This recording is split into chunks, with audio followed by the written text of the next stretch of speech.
bertanya kepada Nabi, ya Rasulullah, ini kan di dunia, mana ada taman-taman surga? Gitu. Kemudian Nabi berkata bahwa yang dimaksud dengan Riyadul Jannah adalah Jalasatul Ilmi. Gitu.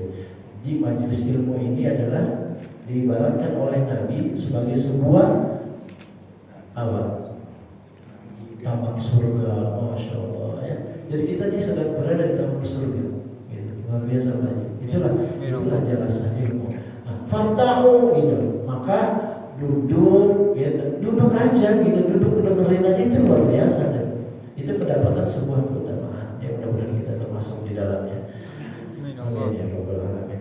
Baik, sebelum kita masuk ke materi kita masih berkaitan dengan ma'rifatullah, kita akan berdalam tentang mengenal kita kepada Allah Subhanahu wa taala, tentu dalam rangka bagaimana kemudian kita akan meningkatkan ibadah kita meningkatkan kualitas akidah kita kepada Allah Subhanahu wa taala. Kita tidak ingin mencampur adukan antara yang hak dan yang batil. Itu yang paling penting ya, yang penting. Makanya mari kita terus pelan-pelan gitu bicara tentang ma'rifatullah. Ini masih panjang nih tentang ma'rifatullah. Tapi sebelumnya ada hal yang menarik. Suatu ketika dua orang sahabat bertemu. Jadi kenal sahabat Anas bin Malik. Kenapa sih? Kalau dikenal sahabat Anas bin Malik. Anas bin Malik belum kenal ya.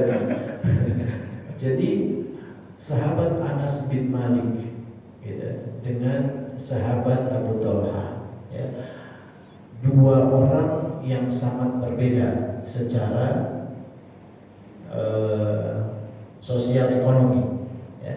Abu Talha adalah orang yang sangat kaya ya, sementara Anas bin Malik adalah maula Rasulullah SAW. Apa itu maula? Pembantu Nabi gitu.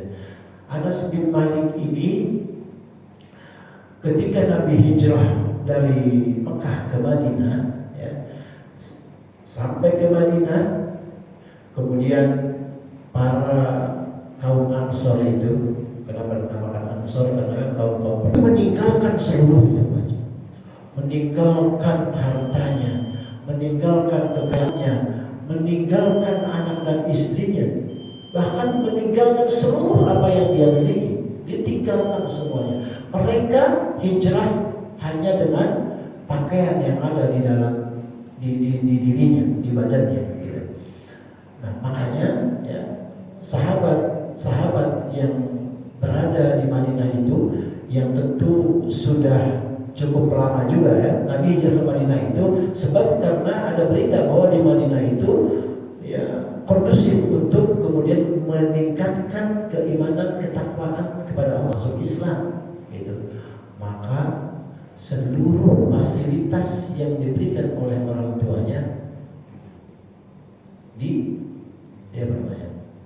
cabut, ATM-nya semua dicabut, ya, semua dicabut.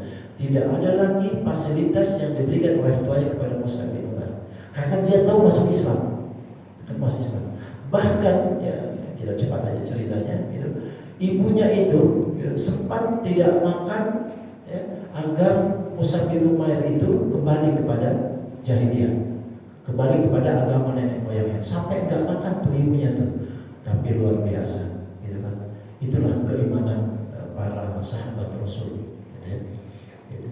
Dengan keimanannya dia tetap ya, berislam. Nah, kemudian Mus'ab bin orang cerdas, dikirim oleh Nabi ke Madinah. Dia dakwah di Madinah ya, dibantu oleh beberapa sahabat di dalam Madinah. Kemudian ya ketika ada perintah hijrah, maka kata Mus'ab bin Umar, setelah Nabi hijrah ke beberapa tempat, karena Nabi pernah hijrah ke Taif ya, dilempari batu, kemudian hijrah ke Habasyah untuk Rasulullah, kemudian tinggal saya Wahyu kalau nggak salah ya. Nah, ada seorang ibu yang tidak punya apapun, tidak punya rumah lebih, tidak punya harta banyak, tak punya. Dia masih umur 10 tahun. Ya. Saking kepengennya ngasih kepada Nabi ini, saking pengennya ngasih kepada Nabi, saking cintanya kepada Nabi gitu, dia bilang, ya Rasulullah, saya orang miskin, saya tidak punya harta, saya tidak punya rumah, saya tidak punya kebun, gitu. Tapi saya punya anak, nih namanya Anas bin Malik. Saya wakafkan anak ini kepada Rasulullah sebagai pembantumu ketika berada di Madinah. Nah akhirnya Anas bin Malik ini menjadi maula, menjadi pembantu Nabi SAW. Gitu. Ya tapi yang luar biasa dahsyat, gitu ya. Gitu. Bukan pembantu siapa-siapa, pembantu Rasul. Dialah orang yang kemudian pertama kali mendengar wahyu, kan gitu. Dialah orang yang kemudian juga mendengar hadis. Gitu. Makanya hadis riwayat Anas bin Malik ini juga lumayan banyak. Nah, suatu ketika Anas bin Malik mendengar bahwa Nabi mendapatkan wahyu. Lan tanalul birra hatta tunfiquna mimma tuhibbun. Gitu. Anas bin Malik mendengar itu. Nah, kemudian mendengar ayat ini, ya, Anas bin Malik ketemu dengan Abu Talha. Abu Talha ini saudagar, orang kaya, orang yang punya kebun di depan Masjid Nabawi. Kebun kurma di depan Masjid Nabawi itu punyanya Abu Talha. Nggak tahu sekarang sebelah mana ya Pak Haji. Dia bilang sih di depan gitu. Kalau depan berarti kan ya, ada hotel. Kuburan sebelah kiri, sebelah kanan. Sebelah kiri kalau kita nggak berkiblat. Kalau kita mau berkiblat, kuburan sebelah kiri, Baki. Kan kiblatnya itu Baitul Quran. Betul gak sih? Bagi sebelah kiri ya. Pasti itu tuh. Kan kita kalau kita keluar dari Rodo keluar. Ya. Baki itu sekitar sana semua di depan. Iya. Depan tuh Baki udah jadi hotel semua. Kalau enggak kelilingan hotel sudah itu yang lain-lain hotel semua. Tinggal Baki. Bahkan ada satu kebun yang terkenal punyanya Abu Talha, namanya Bairuha namanya. Bairuha. Yang Abu Talha itu sangat cinta kepada Bairuha itu, karena kebun kurmanya bagus gitu, rindang gitu kan, ranum. Bahkan diceritakan Nabi senantiasa, kan Nabi di Masjid Nabawi, Nabi kan tidur di masjid ya.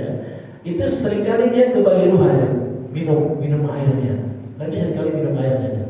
Sekarang udah gak ada itu udah mencari itu gak ada. Ya, mendengar ini kata Abu Talha, ya Anas bin Malik, apakah benar ayat ini sudah turun kepada Nabi SAW? Akhirnya dia mengkonfirmasi kepada Rasulullah.